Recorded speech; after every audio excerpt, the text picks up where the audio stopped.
everyone.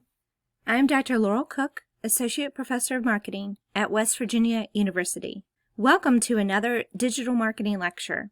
Today's lecture covers Chapter 9, Email Marketing. This chapter covers email marketing as one of the first tools to really take off after the internet boom, and something that people use on a fairly frequent basis. Although email is one of the most used interactive techniques, you may be tempted to think of this digital marketing tool as old-fashioned. However, there are a large number of benefits you'll learn about today. For these reasons, you'll discover why email marketing is essential for the marketer interested in having a solid digital marketing strategy. Email is a key relationship technique these days and continues to be a leading retention tool for both B2C and B2B clients. One of my favorite sites for internet stats is internetlivestats.com, and this site suggests that there are more than 3 million emails sent and received per second. Why do you think so many emails are sent and received every second? Well, consider what most of us do first thing in the morning. In fact, it's the first thing that 58% of us do in the morning, and that's to open email. There are many reasons to explain why email is so popular. A couple years ago, global email users equated to almost 4 billion total, and that number is expected to grow to 4.3 billion in 2023. This number is about half of the world's population. Relative to cost, email continues to deliver a very strong ROI, or return on investment. In fact, for every dollar you spend on email marketing, you can expect a return of $42. The average open rate for a welcome email sent by a brand or company is a whopping 82%. This is well above the industry average. Personalization in email works wonders too. Have you noticed that most of the emails I send you include personalization? Most of our research has uncovered that emails with a personalized subject line generates 50% greater open rates. For e-commerce websites, when someone places a product in a cart, sending 3 cart-related emails, in this case called abandoned cart emails, results in an increase of 69% more orders than one single email. And the good news is, email, of course, does not have to be text only. Indeed, interactive emails, for example, adding video or other interactive elements, can include click rates by 300%. So often the very first thing we see in an email is the subject line. Do you think there's a way to make a subject line more interesting or interactive? Indeed there is. Using emoji in a subject line increases open rates by a whopping 56%. The most probable explanation for what's going on is that emojis are simply doing exactly what email marketers intend them to do. They grab people's attention. Remember, the first barrier for a marketer is to get a consumer's attention. This reasoning explains why most of the time you'll see an increased open rate by using emojis. However, all emoji are not equal.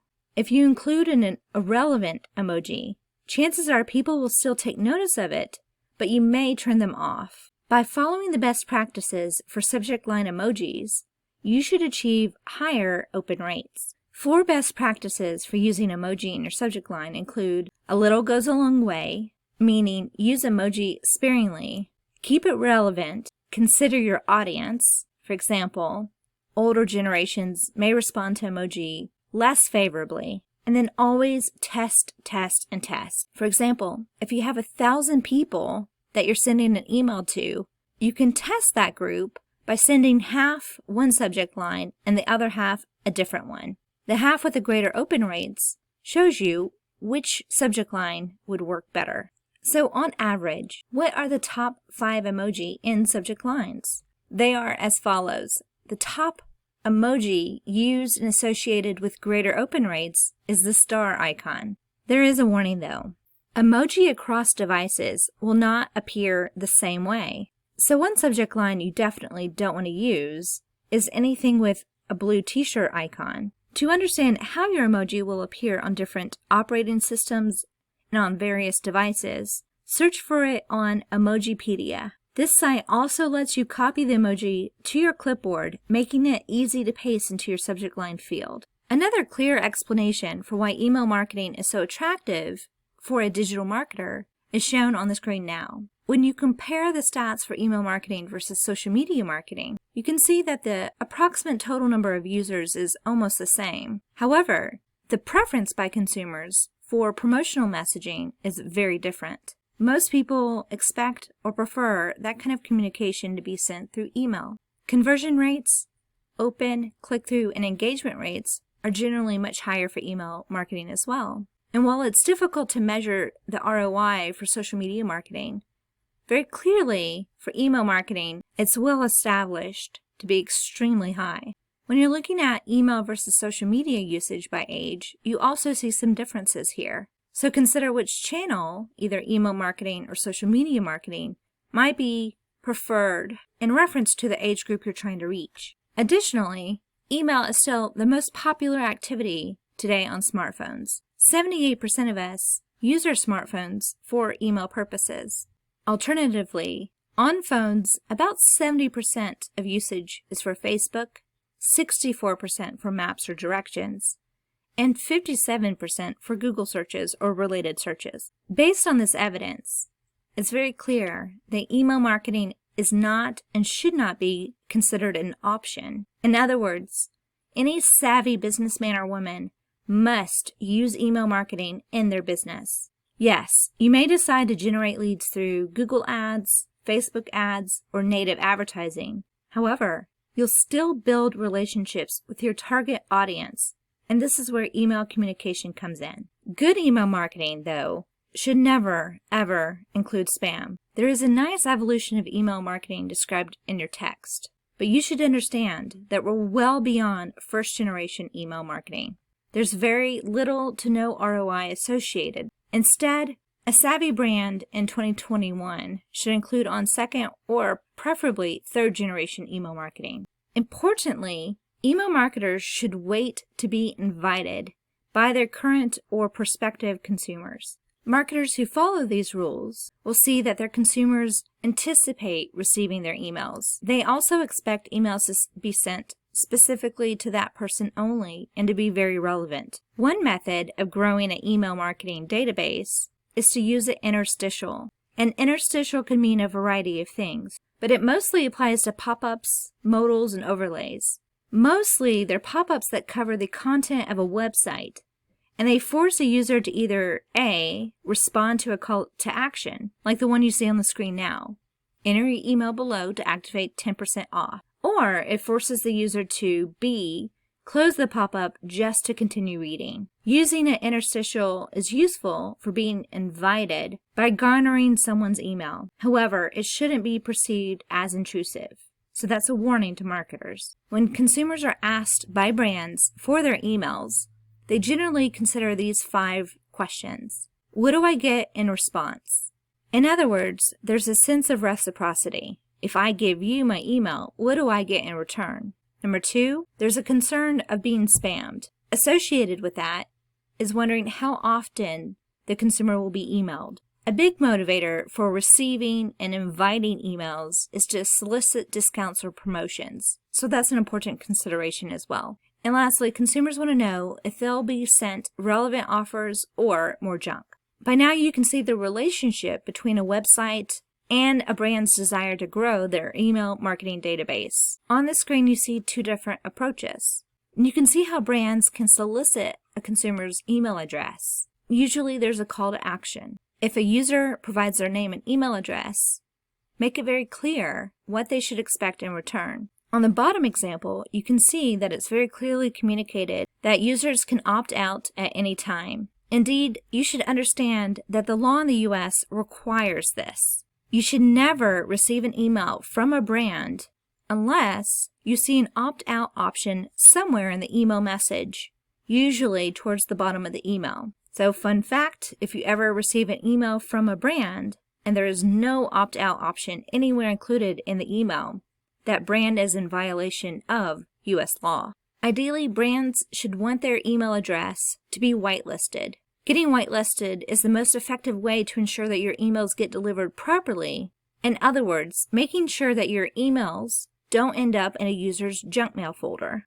One way to get whitelisted is to use the message shown on your screen. Useful initial emails for users by brands includes a thank you page, a welcome email, a recurring email, and the use of a pre-header. If you don't want to manage your email marketing campaigns by yourself, there are a number of email autoresponder services that you can consider. MailChimp is a very popular service provider and is used by brands both small and large. However, if you do decide to use email marketing on your own, it might be helpful to understand how research has translated different time of day and day of the week performances. Here you can see that the greatest performance occurs between 8 p.m. and midnight. You see that the open rate, engagement rates, and average order size are generally higher for emails sent during this time. Here we see day of week performance, and the greatest performance actually occurs over the weekend.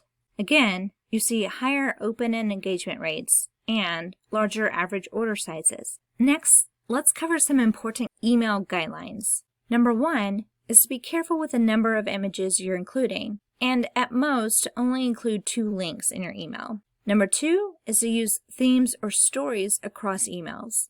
Number 3 is an opportunity to include video marketing in your email marketing campaigns. Number 4 is to consider using repurposed but proven content. In other words, you don't entirely have to reinvent the wheel and create new content for every email you send. However, use analytics to see what content before has performed the best. Number 5, and this is a big one for students, it's going to be very tempting to always use trendy content, and that's very important.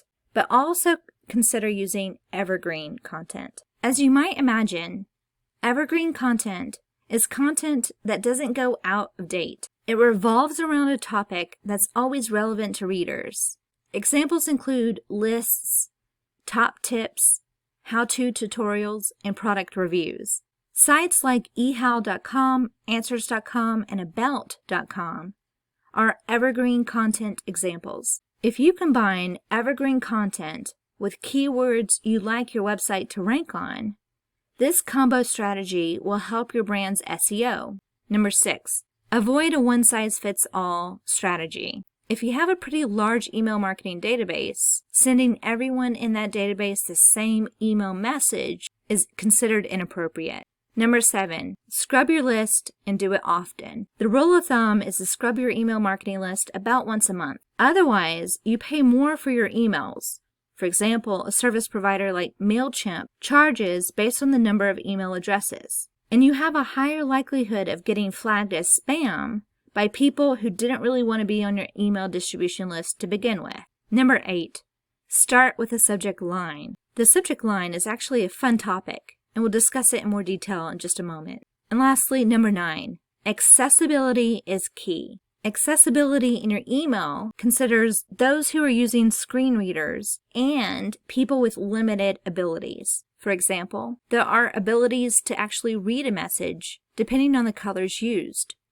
The background color and the font color play a big role in accessibility. The color contrast ratio examples you see on your screen help you understand which one to consider and which ones to avoid. Next, let's cover some subject line guidelines. How many of you knew that you could use preview text with the emails you send? The preview text is a short message that displays below the subject line in many email clients, such as Gmail and Outlook. In other words, the preview text, like the example shown on the screen, is a teaser that gives more information about the email. Email open rates increase when a marketer uses preview text. Why do you think this is the case?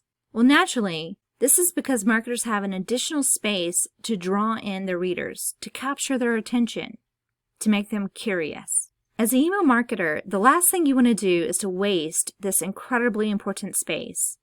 It's your last chance to impress your readers before they scroll on by, either leaving your email unopened or deleted entirely. One thing I want to help you understand is most marketers use the phrases preview text and pre-header interchangeably. That's because in many emails, these are one and the same. The preview text is a text that displays in your inbox. It shows you a brief preview of the email you're about to read. Typically, it displays whatever the first line of the email is.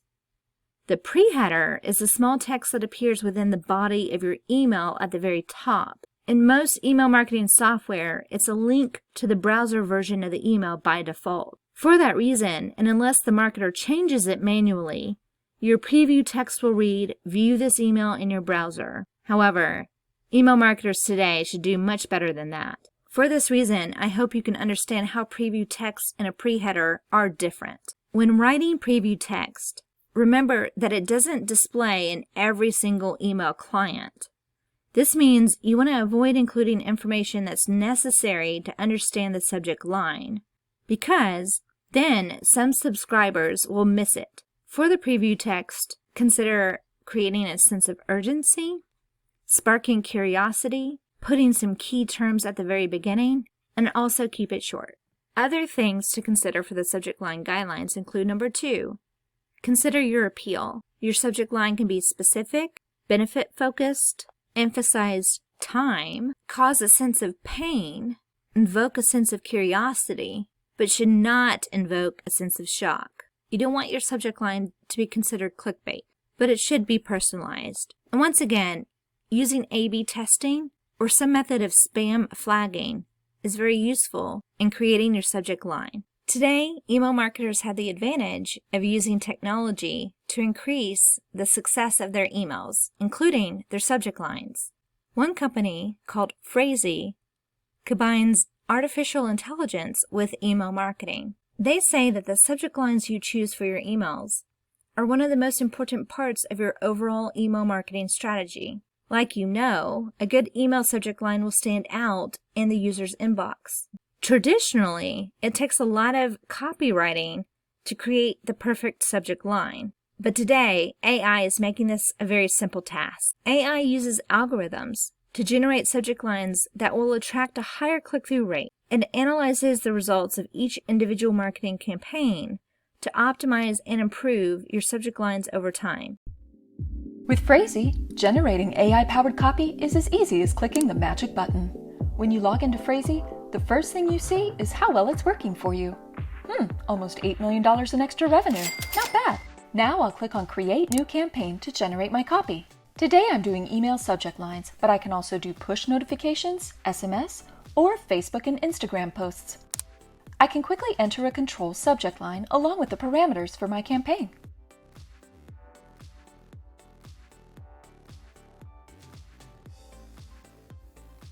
If I'm offering a discount, I can specify that here.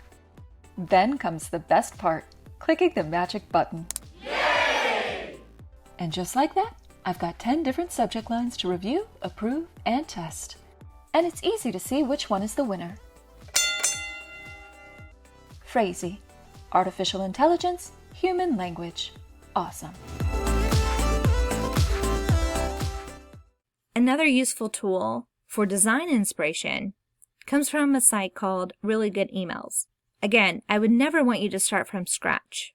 I would always want you to use the technology and other best case examples in order to improve your digital marketing efforts. And if you send an email marketing campaign and it fizzles, don't worry.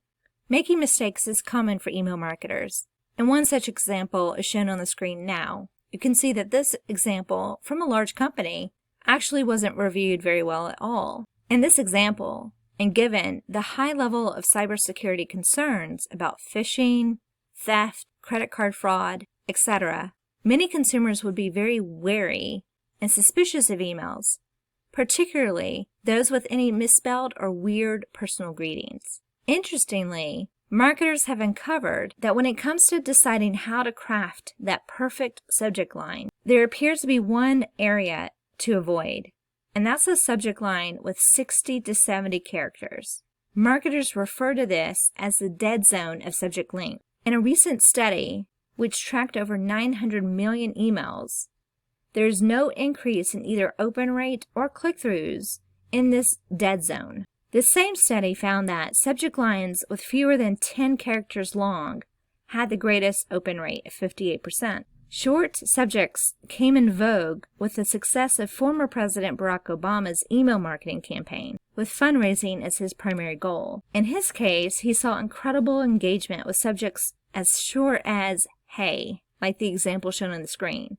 In my experience, one of the best techniques to use in email marketing is to invoke a sense of curiosity. The subject line and the preview text can make a user interested in knowing more information, either about your brand, a new product, or maybe a new promotion. However, there are some examples of perhaps what not to do. Before you Google this particular company, I need to issue a warning. Alaska Salt Company is run by a gregarious woman who makes it very clear that the content of her emails is very explicit. While some people would say all PR is good PR, in the case of Alaska Salt Company, who went viral on TikTok, I might disagree. Many people have become offended and decided to proactively avoid purchasing any of the products sold by her brand. And that outcome came specifically because of the content of her emails. Another example, perhaps, of what not to do is to use the approach you see on the screen now. And this approach was recommended by one of your current peers. When he tried to unsubscribe from an email, he was given this image. So while by law, any brand is required to have an opt-out option, using this approach to dissuade your users from actually unsubscribing may be considered unethical. To show you email marketing campaigns within our own John Chambers College of Business, I thought it might be helpful to show you the following. Recently, email campaigns were reviewed across a variety of audiences. The Business Ledger is an email campaign created specifically for alumni and/or the donor audience. Emails to this group are sent out only once per month and include about 32,000 alums. The open rate as of last December was 16%. This number is well above the industry average of 10%. Email marketing can be useful internally as well. This email is also once per month and has a 55% open rate. For students, the email marketing campaign is called The Brief. The Brief is sent every 2 weeks to all Chambers College students. This is a list of about 3,000, and this campaign enjoys a 50% average open rate. Another useful example are companies who use email marketing as the basis of their business. The Skim is one such company. One thing the Skim does very well is they have incredible subject lines. Like the examples on the screen illustrate, the subject lines are usually very funny and invoke curiosity. The Morning Brew is another company where email marketing is their primary business. The video you're about to see shows how the Morning Brew's email looks so much different on a mobile device. And again, remember, this is where about more than 50% of emails are read, and the email appears differently on a mobile device than it does a desktop. The mobile version has animation and a very clean appearance. Email in this format will naturally enjoy much higher click-through rates and engagement rates.